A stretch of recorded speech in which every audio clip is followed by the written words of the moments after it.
दरअसल दोस्तों, आज तक आपने फिल्मों या कहानियों में एक इच्छाधारी नागिन के द्वारा अपने नाग के कातिलों का बदला लेते हुए अवश्य देखा होगा।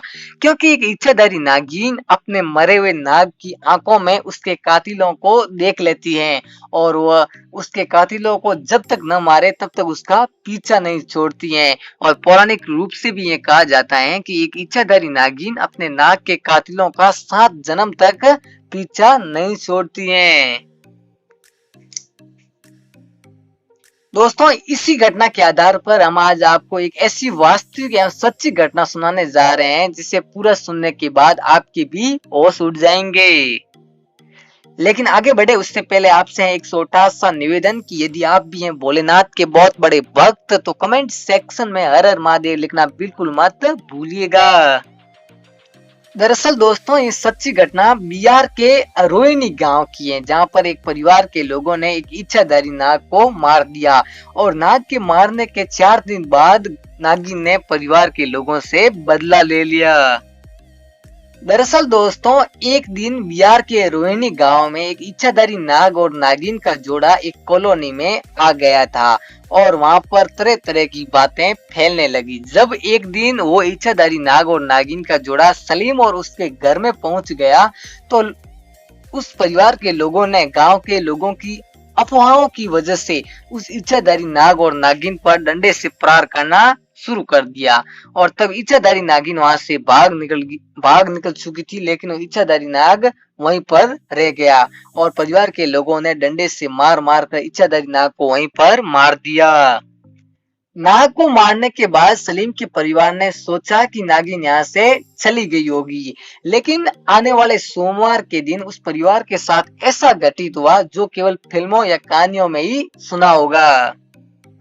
दोस्तों, सलीम के परिवार के अनुसार जिस समय उन्होंने इच्छाधारी नाग को मारा तब उन्हें इस बात का ज्ञात नहीं था कि वो एक साधारण नहीं बल्कि इच्छाधारी नाग है और उसकी नागिन भी उस परिवार के आसपास कहीं छुपी हुई थी। लेकिन सोमवार की रात्रि को जब सलीम का 15 वर्ष का बड़ा बेटा जावेद जब अपने कमरे में सो रहा है, उसी वक्त उस इच्छाधारी नागिन उस रूम में आ जाती है। जावेद के रूम में आते ही वो इच्छाधारी नागिन सबसे पहले उसको काट लेती हैं और फिर वहां से निकल जाती हैं और फिर जावेद जोर जोर से चिल्लाने लगता है। जब परिवार के लोग वहां पर आते हैं तब जावेद को जहां पर नागिन ने काटा है वो उसको बताता है और जावेद धीरे धीरे बेहोश होने लगता है। दरअसल दोस्तों, धीरे धीरे जावेद का उस इच्छाधारी नागिन का जो जहर है वो ज्यादा चढ़ने लग गया और फिर उसको जहर उतारने वाले एक बाबा के पास ले जाया गया, जहां पर उस बाबा ने भी अपने हाथ खड़े कर दिए और फिर जावेद को एक हॉस्पिटल में ले जाया गया, जहां पर डॉक्टर ने उसको गंभीर अवस्था में बता दिया। लेकिन कुछ समय बाद हॉस्पिटल के डॉक्टरों ने भी जावेद को मृतक घोषित कर दिया।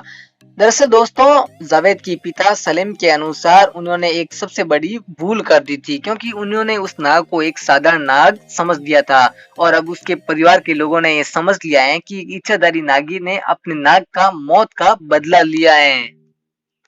दरअसल दोस्तों, सलीम के परिवार में एक और अपने बेटे के खोने का गम था तो दूसरी ओर कहीं वो नागिन उनसे बदला न ले ले, इंतकाम न ले ले, इसका भी डर था।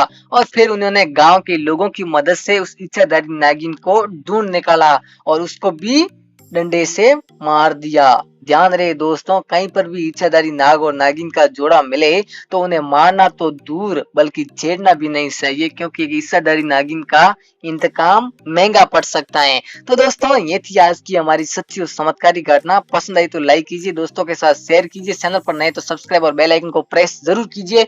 मिलते हैं अगले वीडियो में, तब तक के लिए जय हिंद, वंदे मातरम।